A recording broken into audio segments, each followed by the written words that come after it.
الحمد لله نحمده ونستعينه ونستغفره ونؤمن به ونتوكل عليه ونعوذ بالله من شرور أنفسنا ومن سيئات أعمالنا ونعوذ بالله من شرور أنفسنا ومن سيئات أعمالنا ونعوذ بالله من شرور أنفسنا ومن سيئات أعمالنا من يهده الله فلا مضل له ومن يضلله فلا هادي له ونشهد أن لا إله إلا الله وحده لا شريك له ونشهد أن سيدنا ونبينا ومولانا محمدا عبده ورسوله صلى الله تعالى عليه وعلى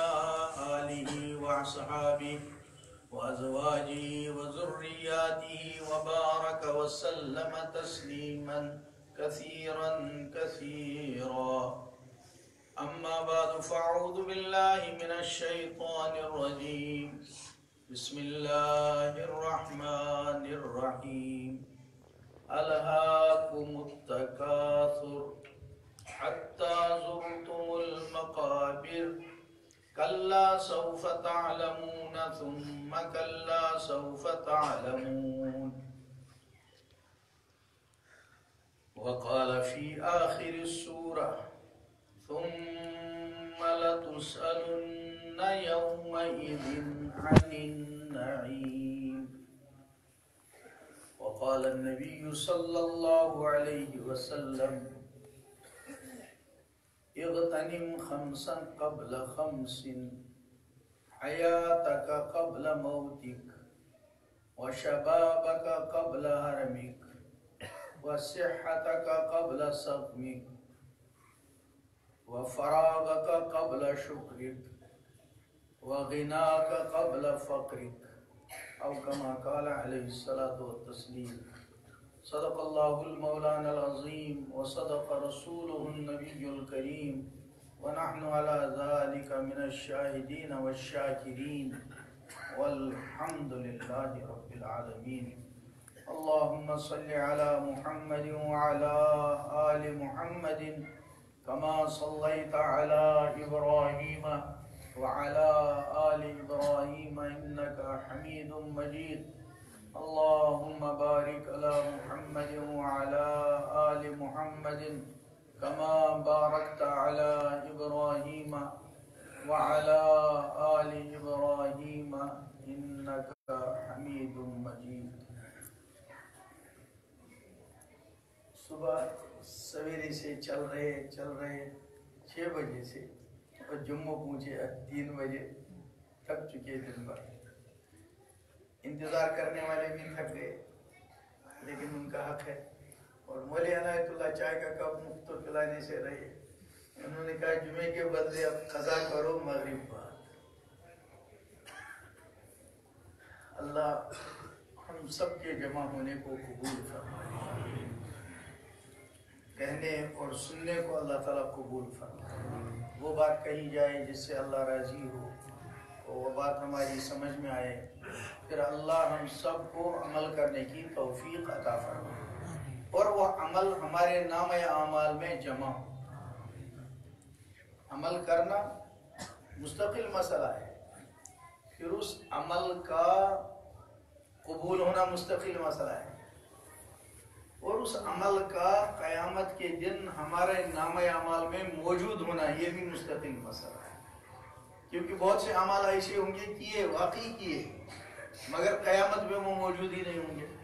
کیوں موجود نہیں ہوں گے؟ کہ کچھ گڑبڑ ہوئی ہوگی. مثلا نیت میں فرق آ گیا، مثلا کسی کے سامنے، دنیا کے لوگوں کے سامنے اس کا اس انداز سے تذکرہ کیا کہ اس تذکرہ کرنے نے آخرت میں اس کے ثواب کو ختم کر دیا. اور اس میں وہ حدیث بہت مشہور ہے جو ہم لوگوں نے بار بار سنی. سب سے پہلے قیامت میں جو 3 قسم کے لوگ آئیں گے اور ان کو جہنم میں بھیجا جائے گا، وہ تینوں وہ ہوں گے جنہوں نے عمل کیا ہوگا۔ وہ تینوں عمل نہ کرنے والے نہیں ہیں، بلکہ وہ عمل کرنے والے ہیں۔ سب سے پہلا وہ عالم قاری، اس سے اللہ کہیں گے میں نے تم کو اپنا علم دیا، اپنی یہ نسبت دے دی علم کی، بتاؤ تم نے کیا کیا۔ تو حدیث میں ہے، نبی پاک صلی اللہ علیہ وسلم نے ارشاد فرمایا، ہو گئے گا اللہ بیان بھی کیے، وعظ بھی کیا، نصیحت بھی کی، قرآن عالی شان پڑھتا بھی رہا، سمجھاتا بھی رہا، ایسا کیا ایسا کیا۔ تو اللہ تبارک و تعالی جواب میں فرمائیں گے کذبتا، تم جھوٹ بولتے ہو، تم نے جھوٹ بول دیا۔ جھوٹ عام طور پر یوں سمجھا جاتا ہے کہ ایک آدمی نے کوئی کام نہیں کیا اور وہ کہتا ہے میں نے کیا، تو ذہن میں یہ آ سکتی ہے بات کہ اس آدمی نے کام کیا ہی نہیں تھا، کچھ نہ قرات کی، نہ تلاوت سنائی، نہ واعظ پڑھا، نہ بیان کیا، نہ کچھ، اور کہتا ہے میں نے سنا دیا۔ تو اللہ نے کہا تم جھوٹ بولتے ہو۔ مگر اس کے آگے والی جو بات ہے اللہ پاک فرماتے ہیں وہ بتاتی ہے نہیں اس نے کیا تھا واقعی۔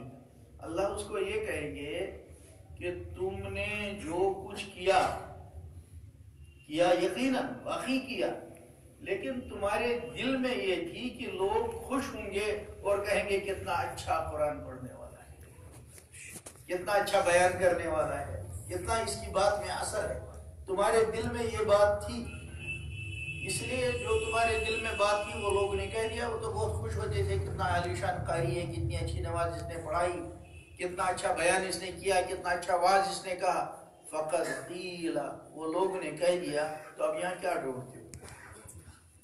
اب مسئلہ آسان تھا، اگر یہ کہتے ہم مزدوری نہیں دیتے، جاؤ تمہیں اب کوئی ثواب نہیں ملے گا، تو یہ معاملہ آسان تھا۔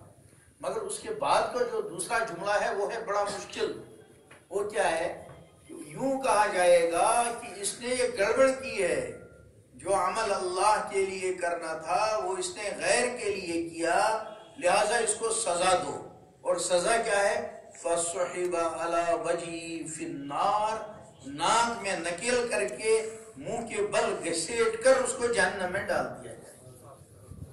یہ معاملہ بہت مشکل معاملہ ہے۔ کام کیا، محنت کی، اس ٹھنڈ میں وضو کیا، اس ٹھنڈ میں مسجد آیا، اتنی سردی میں آیا، اور نماز بھی پڑھی، سب کچھ کیا، اور پھر سزا مل گئی۔ اسی طرح سے پھر دوسرا ہوگا وہ سخی ہوگا، جس نے مال بہت خرچ کیا۔ جب اس سے اللہ کہیں گے دیکھو مال بری چیز نہیں ہے، اور اللہ کو متقاصر، نماز میں بھی مجھے یاد آئی، اب بھی یاد آئی، اس لیے اصل تو وہی بات سنانی ہے مجھے تھوڑی سی۔ مال بری چیز نہیں ہے۔ دوسرے پارے میں سیقول میں سورہ بقرہ میں جہاں ابھی وراثت کے احکام نہیں آئے تھے تو اس وقت کی آیت موجود ہے جس کی ہم تلاوت کرتے ہیں، اس میں ہے کتب علیکم اذا حضر احدکم الموت،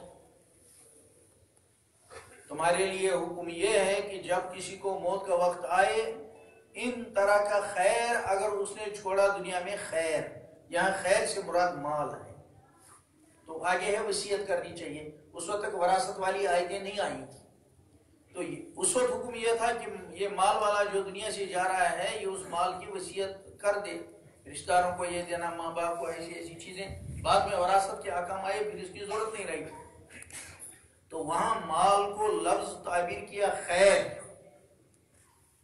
میرا نقطہ یہ ہے، میں یہ بتا رہا ہوں مال بری چیز نہیں، ہر وقت مال سے نفرت نہیں کی جائے۔ مال اگر دل میں گھس کر گڑبڑ کر جائے، جس کو ابھی اس آیت میں الہاکم التکاثر میں کہا، تب تو گڑبڑ ہے۔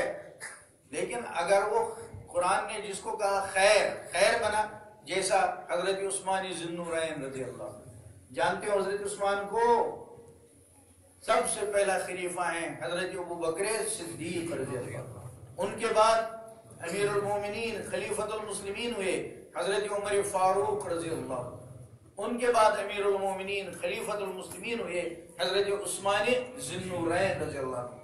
یہ ان کا مال ہی تھا، جب تبوک کے موقع پر وہ مال لائے اور اس وقت بہت ضرورت تھی، جہاد میں جا رہے تھے، تو نبی پاک صلی اللہ علیہ وسلم حضرت عثمان رضی اللہ عنہ کے مال سے اتنا خوش ہوئے، اتنا خوش ہوئے، اتنا خوش ہوئے کہ آپ نے اپنے دامن میں رکھا اور ایک دستی مبارک سے اٹھاتے تھے، ڈالتے تھے، اٹھاتے تھے، اور خوش ہو کر حضرت عثمان کو بہت دعائیں.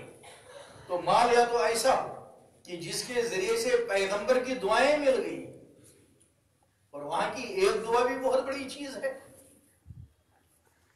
امام ترمذی علیہ رحمہ نے جس حصے میں نبی کریم صلی اللہ علیہ وسلم کے شمائل کو ذکر کیا ہے کہ نبی پاک صلی اللہ علیہ وسلم کا چہرہ مبارک کیسا تھا، آپ کی آنکھیں کیسی خوبصورت تھیں، آپ جب مسکراتے تھے تو کیا ہوتا تھا، آپ کے مبارک دانت کیسے تھے، تو اس میں ایک بحث ہے.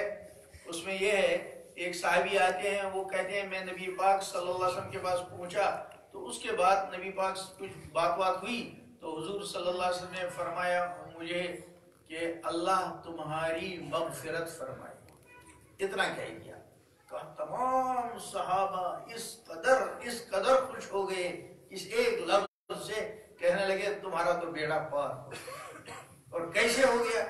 محمد رسول اللہ صلی اللہ علیہ وسلم کی مبارک زبان سے ایک لفظ نکل گیا کہ اللہ تمہاری مغفرت فرمائے، سمجھ لو تمہاری تو مغفرت ہو گئی. ایسا معاملہ تھا. تو حضرت عثمان رضی اللہ عنہ کو اس مال کے لانے کے وقت نبی پاک صلی اللہ علیہ وسلم نے اتنی دعائیں دی کہ آپ یہ سوچ نہیں سکتا. تو یا تو مال ہو تو ایسا خیر ہو، یا دوسری جگہ قرآن نے کہا سورہ جمعہ میں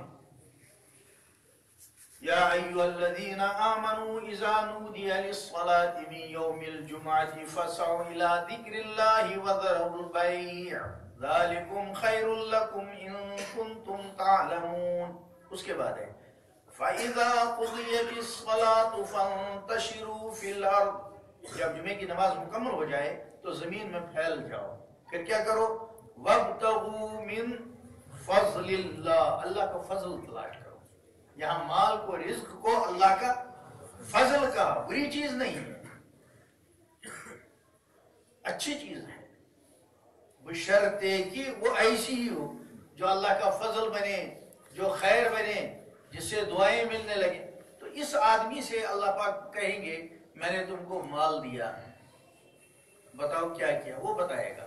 وہاں جملہ اس انداز کا ہے، وہ کہے گا اللہ خیر کی لائن سے کوئی شعبہ ایسا نہیں ہے جہاں میں نے خرچ نہ کیا ہو.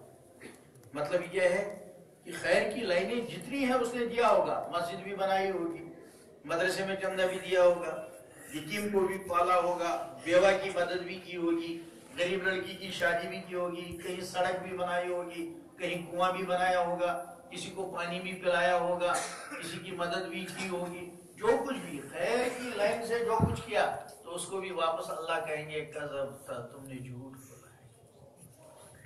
اور پھر یہ جملہ ہے تم نے اس لیے کیا کہ لوگ کہیں گے کہ کتنا بڑا سخی ہے. یہ تمہارے دل میں خیال آتا تھا. فقط قیل، وہ کہا گیا. اور اس کو بھی پھر یہی ہوگا کہ اس کو منہ کے بل گھسیٹ کر جہنم میں لے جاؤ.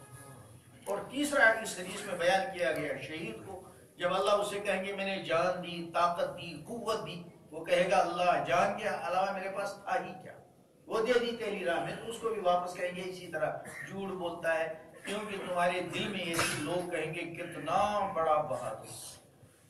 اس لیے میں نے یہ جملہ کہا کہ اللہ ہمارے اعمال کو قبول بھی فرمائے اور پھر قیامت میں وہ ہمارے نام اعمال میں موجود بھی ہو. اور اس کے بعد ایک بہت بڑا معاملہ ہے کہ موجود تو ہے پھر اس وقت ہاتھ سے جا سکتا ہے، اس کو بھی ذہن میں رکھنا ہے. عمل تو ہمارے پاس موجود ہے، نماز پڑھی ہم نے، موجود ہے، اچھی ہوگی، ٹھیک ہوگی، نام اعمال میں ہے اور وہاں بھی موجود ہے. روزہ رکھ لیا، تلاوت کر لی، درود پاک پڑھ لیا، سب کچھ موجود ہے. لیکن وہ جو نبی کریم صلی اللہ علیہ وسلم نے ایک دفعہ پوچھا بتاؤ غریب کون ہے، یاد ہے سب کو؟ تو صحابہ نے عرض کیا یا رسول اللہ صلی اللہ علیہ وسلم غریب تو ہم اس کو سمجھتے ہیں جس کے پاس کھانے کو ٹکڑا نہیں، غریب ہم اس کو سمجھتے ہیں جس کے پاس پہننے کو کپڑا نہیں، غریب ہم اس کو سمجھتے ہیں جس کے پاس رہنے کو جگہ نہیں. تو نبی کریم صلی اللہ علیہ وسلم نے ارشاد فرمایا میری امت کا مفلس وہ نہیں ہے, میری امت کا غریب وہ نہیں ہے. پھر کون ہے؟ تو آپ نے فرمایا کہ ایک آدمی لایا جائے گا قیامت میں, اعلان ہو گیا آؤ عبداللہ ولد عبد الرحمن آ گیا, اس کا حساب شروع ہو گیا, لوگوں بتاؤ اس نے کسی کا حق تو ضائع نہیں کیا. نبی اکرم صلی اللہ علیہ وسلم نے ارشاد فرمایا ایک آدمی آیا, اس نے کہا میرے اللہ اس نے میری غیبت کی, معافی تلافی دنیا میں کی نہیں, اس کو تو جانا تھا دنیا سے معافی تلافی کر کے تاکہ اس کے اوپر بوجھ نہ رہتا. اللہ پاک کہیں گے دے دو اس کا بدلہ. اب بدلہ کیا دے گا؟ گالی کے بدلے تو گالی دینے سے رہا, پیسہ وہاں ساتھ ہوگا نہیں, کچھ بھی چیز ساتھ نہیں ہوگی, تو کیا کہیں گے؟ کہیں گے لگاؤ ناپ تو. جیسے آج کے زمانے میں کرنسی کو تولا جاتا ہے, ریٹس لگے ہوتے ہیں, ڈالر اتنے کا, ریال اتنے کا, ایسے ہی ناپ تول ہوگا. کہیں گے تولو یہ کتنی غیبت ہے, اس نے غیبت کی, اتنی غیبت کو ریٹ لگاؤ, اس کے اعمال نیک کتنے دیے جائیں گے اتنی غیبت کے بدلے, نکالو اتنی نمازیں اتنے روزے. دوسرا آ گیا, اس نے کہا اللہ میرے 100 روپے یہ کھا گیا تھا واپس نہیں دیے. ایک دانق سمجھ لو آج کے زمانے میں 3 پیسے, پہلے 2.5 پیسے 3 پیسے 4 پیسے, وہ آئے گا اللہ میرا 100 روپیہ کھایا, تو وہاں جو ریٹ لگے گا حدیث پاک میں ہے کہ اس کو ایک دانق کے بدلے 3 4 5 پیسے کے بدلے کہا جائے گا کہ اس کے اعمال نامے میں دیکھو 700 قبول شدہ نمازیں نکالو اور اس پیسے والے کو. تو بچا کیا؟ بعض مرتبہ دنیا میں رہ کر آدمی کو محسوس نہیں ہوتا میں نے کیا کیا. صف اولا میں بھی ہے, تلاوت کا معمول بھی ہے, اور یہ اللہ کے انعام ہے, ان کو حقیر کبھی نہیں سمجھنا. اور کسی کو دیکھا عبادت کر رہا ہے اور کوئی خطا اس کے اندر ہے, کمی ہے, اس کو تانا کبھی مت دو, نماز کو تانا مت دو, اس کے حج کو تانا مت دو, وہ عمل الگ ہے یہ عمل الگ ہے, اس کے پاس پھر بھی اتنا ہے اس کے بدلے میں دے دیا, جس کے پاس اتنا بھی نہ ہوگا اس کا کیا ہوگا. تو یہ فرمایا. اب تیسرا آیا, چوتھا آیا, حضرت میرا حق یہ کھایا, میں اس کا ماخذ ملازم تھا, یہ ظلم اس نے مجھ پر کیا. حضرت یہ میرا بھائی تھا, میرے حق میں سے یہ لے گیا. تو اسی طرح سے ہوگا. یہ سنا رہے ہیں حضرت نبی اکرم صلی اللہ علیہ وسلم. کیا فرمایا؟ آپ کا قول قانون ہے, اس دنیا میں بھی قانون ہے اور آخرت میں بھی فیصلے اسی بتائے ہوئے نظام کے تحت ہوں گے. ملائکہ پابند ہوں گے اس چیز کے, اللہ کی طرف سے حکم ہوگا, یہ تو بندوں کو بتایا گیا ہے, اسی کے مطابق فیصلہ کرو. تو اس کے بعد کیا ہوگا؟ نبی پاک صلی اللہ علیہ وسلم نے فرمایا ایک ادھر سے آیا, ایک ادھر سے آیا, ایک ادھر سے آیا, ان کو اس کی نیکیاں دے دی گئیں, نیکیاں ساری ختم ہو گئی, نمازیں نمڑ گئیں, روزے نمڑ گئے, زکوٰۃ نمڑ گئی, صدقہ نمڑ گیا, خیرات ختم ہو گیا, تلاوت ختم ہو گئی, درود پاک تسبیحات سب ختم ہو گئی, اور کچھ حقدار باقی رہ گئے. آپ صلی اللہ علیہ وسلم نے فرمایا اب حکم یہ ہوگا کہ آپ ان کے حقوق کو تولو گناہوں کے برابر. جیسے 2 4 پیسے کے بدلے 700 نمازیں اس کی دے دی گئی, اور اب نمازیں وغیرہ کچھ نہیں بچا ہے, ابھی کس کے 10 روپے باقی ہیں, کہا گا اس کے مطابق تولو اس کے گناہ, وہ ان پیسوں کے بدلے اس کی گردن پر لا. کسی کی غیبت, کسی کی چغلی, کسی کا کچھ, کسی کا کچھ, اس دنیا میں محسوس نہیں ہوتا میرے بھائیوں, اس دنیا میں محسوس نہیں ہے. یہ بات وہ بات ہے جس کو نبی اکرم صلی اللہ علیہ وسلم نے بیان فرمایا. آپ سے زیادہ سچا کوئی ہو نہیں سکتا. آپ نے علیاذ باللہ ڈرانے کے لیے یہ باتیں نہیں کہیں, امت کی شفقت میں یہ باتیں کہیں تاکہ کل کو میری امت وہاں پریشان نہ ہو جائے. اللہ ہمیں ان باتوں پر یقین کی توفیق عطا فرمائے, اور پھر ان کا استحضار نصیب ہو ہم لوگوں کو. بہت بڑا مرحلہ ہے آگے. قیامت کوئی کھیل نہیں, قبر کوئی کھیل نہیں. یہ مرحلے وہ ہیں جو آنے والے ہیں. ہمارے یہاں کشمیر میں صبح اور رات میں یہ سارے مرحلے گناتے ہیں. وہ پڑھتے تھے صبح سویرے, حسبنا اللہ عند الموت, حسبنا اللہ عند القبر, حسبنا اللہ عند المسائل، حسبنا اللہ عند الحساب، حسبنا اللہ عند الصراط، حسبنا اللہ عند المیزان، اتنے ساری منزلیں جو آنے والی ہیں جہاں آدمی اٹک سکتا ہے، ان ساری منزلوں میں جو کچھ ہونا ہے اس کو نبی اکرم صلی اللہ علیہ وسلم نے بیان فرمایا ہے. مجھے اور آپ کو اس کے اوپر یقین کر لینا چاہیے. دنیا والے کچھ بھی کریں، کہیں بھی جائیں، ہمارا اور ان کا معاملہ الگ ہے. وہ تو ابھی ایمان نہیں لائے تو اس لیے وہ اس بات کو مانیں گے نہیں. میں اور آپ ایمان لا چکے ہیں، ہمیں ان باتوں کو سمجھنا ہے. اس کے بعد نبی کریم صلی اللہ علیہ وسلم نے ارشاد فرمایا اس آدمی کے بارے میں، جب نیکیاں بھی اس کی حقداروں میں چلی گئیں اور ان کے گناہ بھی آ کے اس کے سر پہ پڑ گئے، اب اس کے پاس کچھ نہیں رہا، تو حکم ہوگا اب اس کو لے جاؤ اور جہنم میں پہنچا. اس کے بعد نبی پاک صلی اللہ علیہ وسلم نے فرمایا میری امت کا غریب تو یہ ہے. اس لیے یہ غربت نہیں جو ہم کو لگ رہی ہے دنیا میں غربت. ٹھیک ہے کوئی کام اٹکا ہوا ہے، دفتر میں کوئی کام اٹکا ہوا ہے، کھیت کا کوئی کام اٹکا ہوا ہے، کمائی میں کچھ کمی ہو رہی ہے، نہیں اتنی ترقی برکت کاروبار میں ہو رہی ہے، گھبراؤ مت. یہ کوئی مسئلہ نہیں، یہ کوئی مسئلہ نہیں، یہ اللہ کی طرف سے کوئی آزمائش ہے. گھبراؤ نہیں. ایمان والا اور گھبرائے، ایمان والا اور مضطرب ہو جائے، ایمان والا اور بے چین ہو جائے، یہ صحیح نہیں ہے. اللہ نے ہم کو جو ایمان دیا ہے اس کی وجہ سے ہمارا اور اللہ کا ایک تعلق قائم ہو چکا. چاہیے یہ تھا اس ایمان کی برکت سے کہ ہم کو ہر وقت اللہ کا استحضار، اس کی نعمت کا استحضار ہوتا. آپ خود سوچو، جس وقت ہم دنیا میں آئے ہماری ماں نے ہم کو پہلے اذان سنائی تب دودھ پلایا، ہوا ایسا؟ اس کے بعد جب جب وہ ہمیں اٹھاتی بٹھاتی رہی، ہر بات میں بسم اللہ، ہر بات میں بسم اللہ. بچہ گرنے لگے ہاتھ پکڑا تو بسم اللہ، بچہ پھسل گیا تو بسم اللہ، منہ میں لقمہ گیا تو بسم اللہ. اتنا اللہ کی یاد ماں اس بچے کے ساتھ کرتی ہے. اور اس کے بعد بچہ رونے لگے تو تھپکیاں دیتی ہے، کہتی کیا ہے؟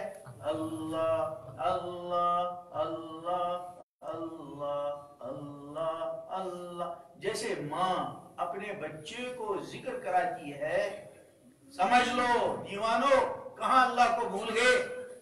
ایسے ہی اس دل کو، یہ چھوٹا جو اندر بیٹھا ہے لیکن ہے یہ بادشاہ، سر کی اتنی قیمت نہیں جتنی دل کی ہے، آنکھ کی اتنی نہیں جتنی دل کی ہے. یہ اندر بادشاہ بیٹھا ہے، تم اس کو غذا نہیں دیتے اللہ اللہ کا. ماں نے تو اتنا کیا، ایک دن میں کتنا ذکر اللہ کیا ہوگا ماں نے ہمارے لیے. سلاتے کتنا اللہ اللہ کیا ہوگا، غور کر لو. کھلاتے کھلاتے کتنا اللہ اللہ کرایا ہوگا. ہم رونے لگے تو باہر لے گئی، گود میں ٹہلاتی رہی، اللہ اللہ اللہ اللہ اللہ اللہ اللہ اللہ. یہ ہم کو تنہائی میں چپکے سے تہجد میں اپنے دل کو غذا دینی ہے. رات بھر جاگتے ہو، کھیلتے ہو، باتیں کرتے ہو، موبائل میں تماشے دیکھتے ہو، اور یہ جو کرنا تھا یہ بھول گئے. اب جس دل کو ماں نے ایک دن میں 500 1000 بار اللہ کا ذکر دیا، اور وہ بیچاری بہت ہی میٹھی آواز سے، سویٹ وائس اس کی کتنی ہوتی ہے جس وقت اپنے بچے کو تھپکیاں دیتی ہے، اتنا ذکر اللہ اس نے دیا ہے. ایک مہینے میں کتنا بنا؟ 2 سال تک دودھ پلایا ماں نے، کم سے کم 2 سال تک 720 دن ہو گئے. اگر ایک دن میں صرف 100 اللہ اللہ کیا ہوگا تو 720 دن میں کتنا ہو گیا؟ ہزاروں لاکھ کے قریب پہنچ گیا ہے. جس دل کو 1000 ذکر اللہ دیا گیا ہو وہ کبھی اللہ کو بھول سکتا ہے؟ کبھی نہیں بھول سکتا. لیکن قرآن پاک نے کہا، قرآن پاک نے کیا کہا ہے؟ الہاکم التکاثر، اللہ غافل کر دیا، اللہ غافل کر دیا تم کو. کس نے؟ تکاثر. تکاثر کثرت سے ہے. جب دو جانب سے کثرت ہوتی ہے تو اس کو تکاثر کہتے ہیں. اس کو آج کے زمانے میں کہتے ہیں کمپٹیشن. اس کا مکان 2 منزل، میرا بھی ایک ہی ہے. یہ دماغ میں آئی بات، یہ تکاثر ہے. اس کی آمدنی 10,000، میری ابھی 8,000 ہے. اس کا میرٹ اتنا، ترقی کے لیے کوشش کرنا یہ غلط نہیں ہے، کہیں غلط نہیں ہے. قرآن پاک نے کہا فاستبقوا، ایک دوسرے سے آگے بڑھو، کوشش کرو. لیکن یہاں کیا کہا تم کو غافل کر دیا. کس نے؟ یہ ایک دوسرے سے زیادہ کثرت کو ڈھونڈنے سے جو دنیاوی چیزوں میں کثرت ڈھونڈتے ہیں، اللہ کو بھول کر. نماز میں کثرت نہیں ڈھونڈتا، میرا بھائی تہجد پڑھنے لگا میں بھی پڑھ لوں، میرے بھائی نے اوابین شروع کر دی میں بھی کروں، وہ 3 تسبیح پڑھ رہا ہے میں 4تھی بھی شروع کروں، وہ ہر روز میں آدھا پارہ تلاوت کرتا ہے میں 1 رکوع اس سے علاوہ کروں. اور پرانے زمانے میں پھر بھی لوگ جیسے صحت کے لیے ایک ڈاکٹر متعین کرتے تھے، روح کے لیے بھی ڈاکٹر متعین کرتے تھے. وہ کنسلٹنٹ ہوتا تھا تو اس کو کہتے تھے حضرت آج میری نماز میں جی نہیں لگتا، کچھ بتائیے علاج. وہ بتاتا تھا. یہ جو ایسا کنسلٹنٹ ہوتا تھا، میں جی چلتا تھا سڑک پر، میری عادت ہی نہیں تھی میں لڑکی کو دیکھوں. حضرت 10-20 دن ایسے ہو رہے ہیں میرا دل بہت بہکتا ہے، اور لڑکی آتی ہے میری نظر اٹھتی ہے. ان چیزوں کی رہبری جن سے لیتے تھے، ان چیزوں میں جو کنسلٹیشن ہوتی تھی اسی کو کہتے تھے بیعت ہونا، اسی کو کہتے تھے تصوف، اسی کو کہتے تھے سلوک، اسی کو کہتے تھے احسان، اسی کو کہتے تھے پیر کرنا. لیکن آج بھی کرتے ہیں، لیکن کیا کرتے ہیں؟ کہتے ہیں مولوی صاحب میری دکان نہیں چل رہی مجھے بیعت کرو. تو آج جو کرنی ہے بیعت کس لیے؟ ذرا دکان ڈبل ہو جائے. اور وہاں ہمارے گاؤں دیہات میں ہوتے ہیں نا، کہا 1 سال سے کوئی مرغی چوزے نہیں نکال پائے، بیعت کر لو. وہ تو برکتیں آ ہی جائیں گی، کیوں نہیں؟ اللہ نے ہم کو بھیجا دنیا میں، اللہ نے بھیجا ہے، بغیر رزق کے نہیں بھیجا ہے، وہ ملے گا. لیکن اس بات پر دھیان دینا ہے کہ کون سی اصل چیز ہے جو ہم سے چھوٹ رہی ہے. تو قرآن پاک نے کہا الہاکم التکاثر، یہ ذکر والا، یہ ایمان والا، یہ اللہ بولنے والا، اللہ سننے والا، اللہ سوچنے والا، اللہ سمجھنے والا، جو دودھ پینے سے پہلے اللہ کی اذان سن چکا ہے، یہ غافل ہو گیا. کس وجہ سے ہو گیا؟ کہا یہ کثرت کے کمپٹیشن میں، یہ جو اس کے ذہن میں دنیا کی کثرت آئی ہے، اور اس کی وجہ سے یہ اللہ کو یاد نہیں رکھتا، آخرت کو یاد نہیں رکھتا، نیک اور بد کے فرق کو یاد نہیں رکھتا، حلال اور حرام کی تمیز نہیں کرتا. اس نے تم کو غافل کر دیا.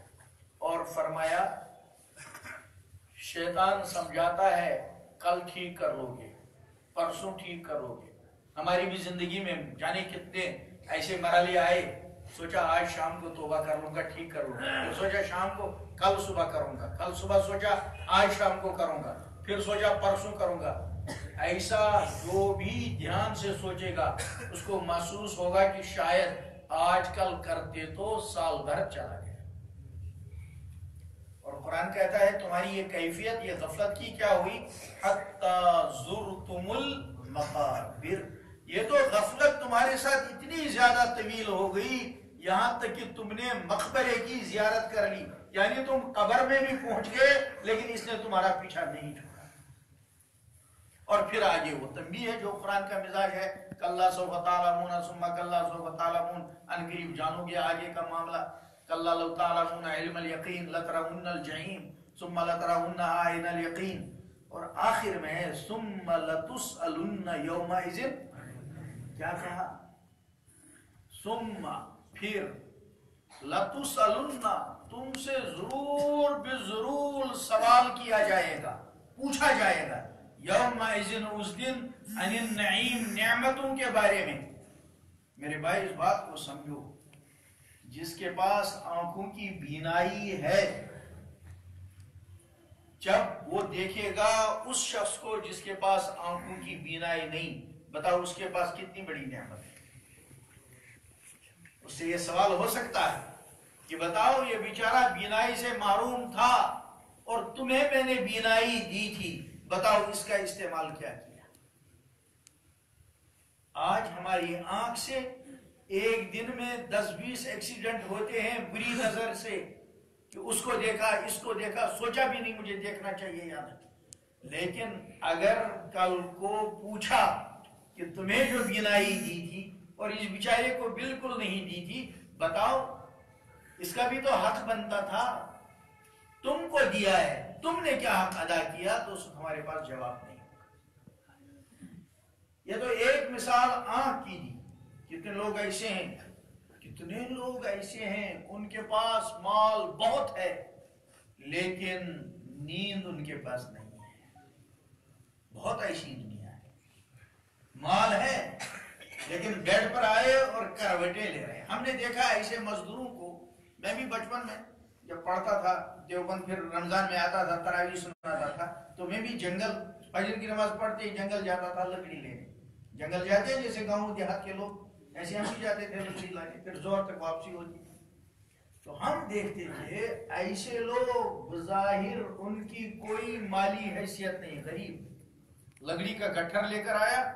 اب جو گاؤں دیہات کے ہیں وہ جانتے ہیں، پہاڑ والے، گٹھر خالی جنگل چڑھنا آسان ہے، جب اوپر گٹھر ہوتا ہے اس وقت اترنا بہت مشکل ہوتا ہے، بہت پسینہ چھوٹتا ہے۔ لیکن جب آئے پہنچے گھر، گٹھر ڈال دیا ایک طرف، خود یوں دیوار کے ساتھ ٹیک لگائی، کوئی چادر نہیں بچھائی، کوئی گدا نہیں بچھایا، کوئی تکیہ نہیں لگایا، ٹیک لگائی، اتنا تھکا ہوا ہے، یہی نیند شروع ہو گئی، خراٹے شروع کر دیے۔ ایک آدمی ایسا ہے تو ویسے حال میں کہ اس کے پاس کوئی انتظام نہیں، کوئی آرام کی چیزیں نہیں، لیکن ٹیک لگائے اور اسی میں خراٹے مارنا شروع کیے۔ دوسرا آدمی وہ ہے، اس کے پاس تمام انتظام ہے لیکن پوری رات اس حال میں گزاری، اس غریب کو نیند نصیب نہیں۔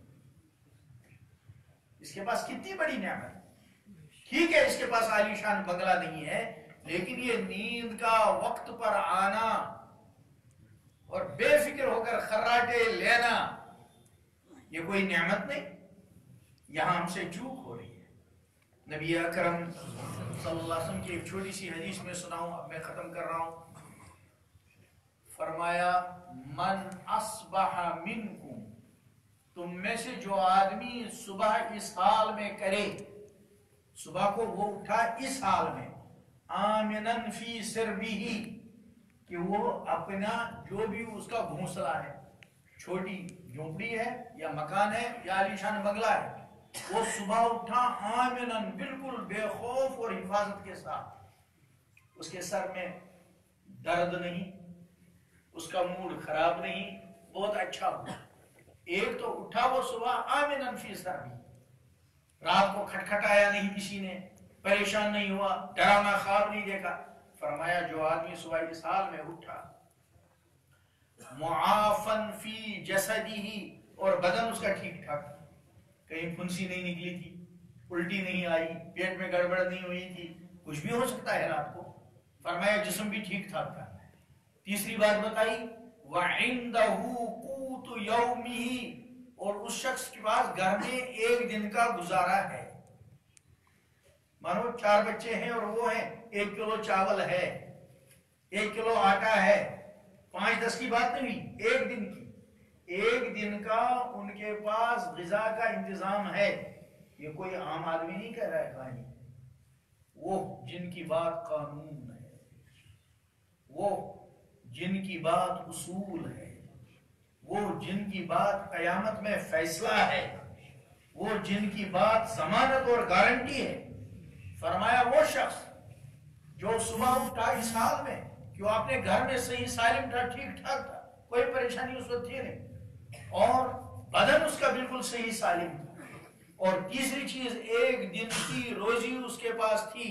فرمایا فَكَأَنَّمَا حُيِّزَ لَهُ فِي الدُّنْيَا، وہ ایسا بادشاہ ہے جیسے ساری دنیا اس کے ماتحت۔ ہم نہیں سمجھتے کتنی بڑی بات کہی ہے۔ جس آدمی کے پاس ایک چھوٹا کمرہ ہے، وہ دیکھے اس شخص کو جو بیچارہ پالیتھین کے نیچے سو رہا ہے، کس چیز کی ناشکری ہے۔ ہر لمحہ ہمارے پاس نعمت ہے، یہ بدن کا ٹیمپریچر بڑھتا ہے، بخار بنتا ہے، کیا چیز بدلی؟ بخار نہیں آیا، کیا یہ اللہ کی نعمت نہیں؟ سر میں درد نہیں ہوا، کیا یہ اللہ کی نعمت نہیں؟ چکر نہیں آیا، کیا یہ اللہ کی نعمت نہیں؟ کھانا آیا، آرام سے چبایا، کیا یہ اللہ کی نعمت نہیں؟ یا اندر نالیوں سے صحیح چلا، کیا یہ اللہ کی نعمت نہیں؟ خون بنا، کیا یہ اللہ کی نعمت نہیں؟ بدن کا جز بنا، کیا یہ اللہ کی نعمت نہیں؟ کتنی نعمتیں ہیں کہ آدمی تصور بھی نہیں کر سکتا. کہیں تھوڑی سی تکلیف ہوئی ہم اللہ سے روٹ رہے ہیں.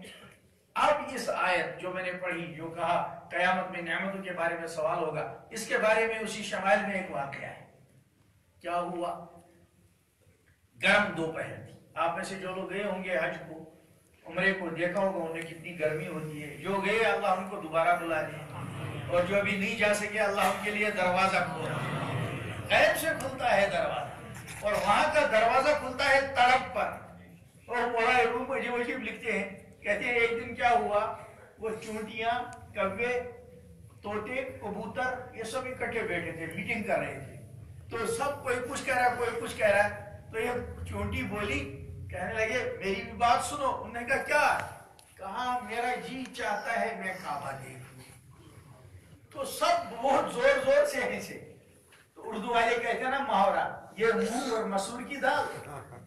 کہا تو تیری ہسٹری کیا ہے؟ چلتی یہ اتنا ہے تمہارے، تو وہاں جاتے جاتے 50 سال لگ جائیں گے. تمنا بھی تو کیا کی، لیکن اللہ دیکھتا ہے. چونٹی کس کی مخلوق ہے؟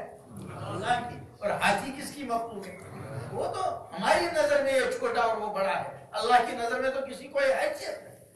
ہماری نظر میں 1000 کلومیٹر ہے، اللہ کی نظر میں تو 1000 کلومیٹر اور 1 میٹر میں کوئی فرق ہی نہیں. تو کیا ہوا؟ جو گئے ہیں وہاں انہیں دیکھیں کبوتر. تو کبوتر اڑا، اللہ نے اس کے دل میں ڈالی چل آگے. وہ اڑا اسی سائڈ میں جدھر یہ بیٹھے تھے. جانور آپس میں مست ہو رہے تھے، باتیں کر رہے تھے. تو دکھائی دیا کہیں نیچے دانا ہے، اتر، اٹھا لے اس دانے کو. جب اترا دانا اور یہ چونٹی وہیں تھی، اس سے کہا چڑھ جا اس ٹانگ پر. اس کو کیا معلوم ہے کس پر چڑھ گئی، اس کو سمجھ نہیں آئی یہ تو ہوائی جہاز مجھے مل گیا.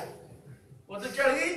وہ تو اس کے دل میں ایک جذبہ تھا، تڑپ تھی خالص. جو ہی اس نے دانا اٹھایا، اتنی دیر میں اس کی ٹانگ پر چڑھ گئی اور چپک گئی. کبوتر واپس اٹھا اور واپس جا کے کہاں اترا؟ حرم میں اترا. اب کہا چونٹی کو اتر، پہنچ گئی. سب دیکھتے رہے. اللہ کے بندو، ہمارا اللہ ہمارے دل کے جذبات کو جانتا ہے. ایمان والوں کا بڑا ماحول ہوا کرتا تھا. لوگ زمین کا ایک ٹکڑا یہ شادی کے کام آئے گا، بچوں کے، یہ ٹکڑا یہ اس پہ دکان بنائے گا، یہ ٹکڑا کبھی جاؤں گا اپنے بال بچوں کو لے کر اور مدینے میں کھڑے ہو کر ان بچوں کے ساتھ کروں گا الصلاۃ والسلام علیک یا رسول اللہ. یہ جذبات ہوا کرتے تھے ایمان والوں کے. ایسے مزے کی زندگی ہوتی تھی. وہ سارے جذبات اب سمٹ کر دنیا کی طرف آ گئے. اب اگر ہے کچھ وہی جو قرآن نے کہا الہاکم. تو میں نے اس کو سنایا اس پر کہ عرب میں دوپہر بہت تیز گرمی کی ہوتی ہے، عام طور پر لوگ اس وقت باہر نہیں نکلتے. تو یہ دن ایسا تھا، بہت گرمی تھی کہ حضرت نبی اکرم صلی اللہ علیہ وسلم کے مبارک دل میں یہ بات آئی میں ذرا باہر نکلوں. تیز دوپہر.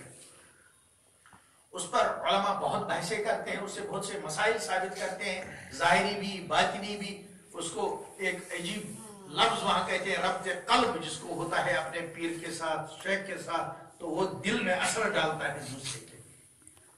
تو نبی کریم صلی اللہ علیہ وسلم دل میں آیا جذبہ میں باہر نکلوں، اور بھری ہوئی دھوپ میں نکل آئے باہر.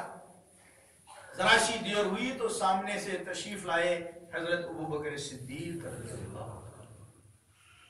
پوچھا ابو بکر گرمی بہت زبردست ہے، کہاں جا رہے ہو اس وقت؟ کیا کہا ابو بکر نے؟ اس کو سمجھنا ہے. آپ کو یاد ہے ابو بکر حضرت بلال رضی اللہ تعالیٰ عنہ کو بہت تکلیفیں دیتا تھا مالک. اس وقت جب ابو بکر آزاد کرانے گئے ہیں تو مالک سے کہا اس غلام کو بیچ دو. وہ کہتا تھا نہیں بیچتا. کہا نہیں بیچو، اصرار کیا، کیونکہ جانتے تھے وہ مالک اس کو ستاتا ہے ایمان کی وجہ سے. کہا نہیں خرید سکتے ہو. کہا جو مانگو گے وہ دے دوں گا. اس نے بہت بڑی رقم بتا دی. اس کو نہیں معلوم تھا یہ ابو بکر ہے. وہ تو سمجھا یہ عام تاجر ہے کوئی جو روپے گن کر دے گا. ابو بکر کے ذہن میں تو رقم کی اس وقت کوئی حیثیت نہیں تھی. وہ دیکھتے تھے یہ بلال ہے، محمد عربی صلی اللہ علیہ وسلم کا غلام ہے، اور اس کو سزا مل رہی ہے صرف ایمان کی وجہ سے. وہ تو ارادہ کر کے گئے تھے کچھ بھی ہو اس اللہ کے بندے کو میں اس کے ظلم سے آزاد کروں گا.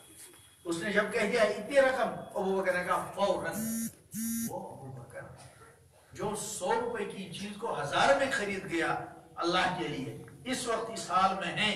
جب نبی اکرم صلی اللہ علیہ وسلم نے پوچھا اس وقت کیوں آئے، حضرت ابو بکر نے عرض کیا یا رسول اللہ صلی اللہ علیہ وسلم کئی دنوں سے کھانے کو کچھ نہیں تھا. پھر کیوں آئے حضرت؟ میں نے سوچا کہ بھوک نے ستایا تو اس کا علاج کیا ہے. میرے دل نے کہا ابو بکر بھوک کا علاج یہ ہے چل کے محمد رسول اللہ صلی اللہ علیہ وسلم کے چہرے کا دیدار کر لے، اس دیدار سے تیری بھوک ختم ہو جائے. امام ترمذی نے اس واقعے کو نقل کیا ہے، شمائل میں حدیث موجود ہے.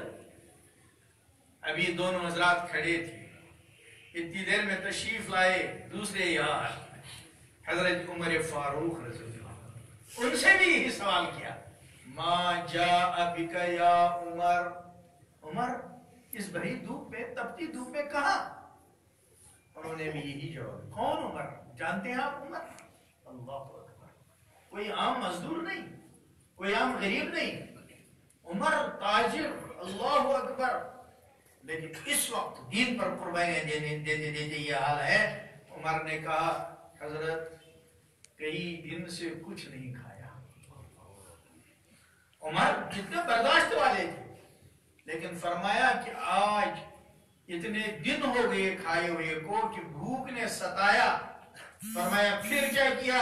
کہا دل نے کہا کہ اگر کوئی جگہ ہے جہاں اپنے دل کی بات کروں گا کہ میرے پاس کچھ ہے نہیں کھانے کو، وہ میں نے سوچا وہ ہے میرا محبوب محمد رسول اللہ صلی اللہ علیہ وسلم. حضرت میں اس لیے آیا آپ کے یہاں شاید کچھ موجود ہو تو کھاؤں گا. اب دونوں میں فرق تھا، دونوں جوابوں میں. ابو بکر نے کہا آپ کا دیدار کروں گا تو بھوک ختم ہو جائے گی. عمر نے کہا آپ کے یہاں کچھ ملے گا تو بھوک ختم ہو جائے گی. نبی پاک صلی اللہ علیہ وسلم کا یہ جملہ وہاں موجود ہے. فرمایا بینکما کما بین جوابیکما، تم دونوں کے درمیان، یعنی مرتبے میں یا جذبے میں یا کیا کہیں گے، کوئی لفظ ایسا مناسب جو مجھے نہیں کہنا آئے گا، تمہارے درمیان ایسا ہی فرق ہے جیسا دو جوابوں میں فرق ہے.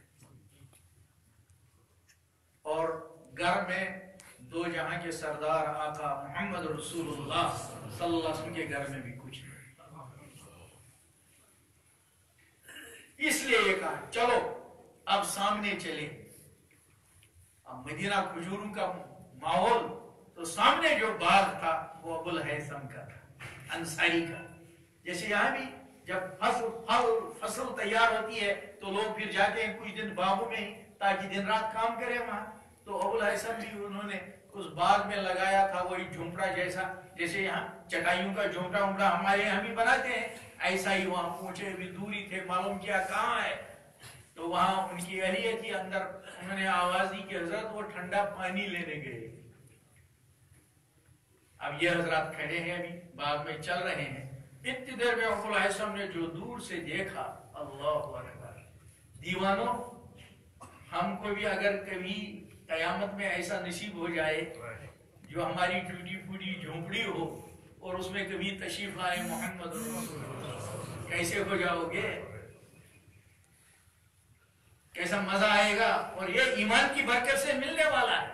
اور سمجھ نہیں آ رہا آج کا مسلمان روٹ رہا ہے اللہ سے، ذرا ذرا سی چیز پر روٹتا ہے اللہ سے. یہ چیز ذہن سے ظاہر ہو گئی کہ ہمیں کیا ملنے والا ہے.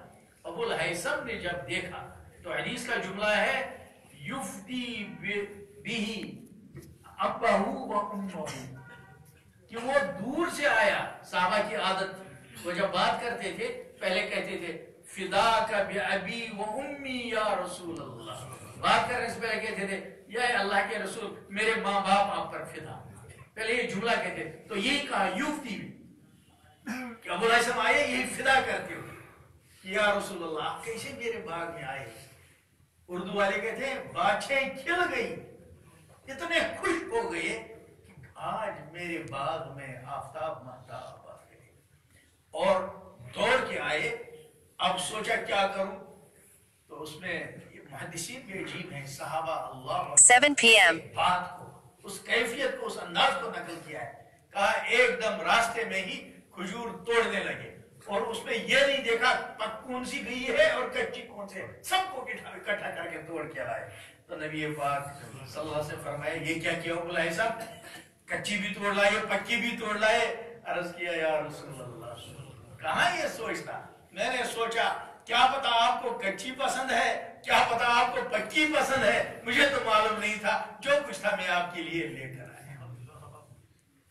اب یہ ہے اب جملہ جو سننا ہے. جس وقت حضرت ابوبکر رضی اللہ تعالیٰ عنہ اور حضرت عمر فاروق رضی اللہ تعالیٰ عنہ نے اس میں سے چند کھجوریں کھائی.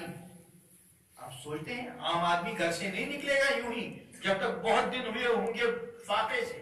یہ تو اولو العزم لوگ تھے, یہ کہاں اپنی بھوک ظاہر کرتے, اتنے دن بھوک کو رہے ہوں گے تبھی تو گھر سے نکلے, کوئی یہ عام آدمی نہیں تھے. اور اس کے بعد یہ کھجوریں ملی, اور ابو الہیثم جو پانی ساتھ لائے تھے وہ سامنے رکھا تھا. کھجوریں کھانی ہے, پانی پینا ہے. کھجوریں اٹھانے لگے, پانی پینے لگے. اس کے بعد نبی کریم صلی اللہ علیہ وسلم فرمایا یہی ہیں وہ نعمتیں جن کے بارے میں قرآن نے کہا ہے ثم لتسألن یومئذ عن النعیم, کہ قیامت میں ان نعمتوں کے بارے میں سوال ہوگا. میرے بھائیو یہی میرا ایک نقطہ ہے.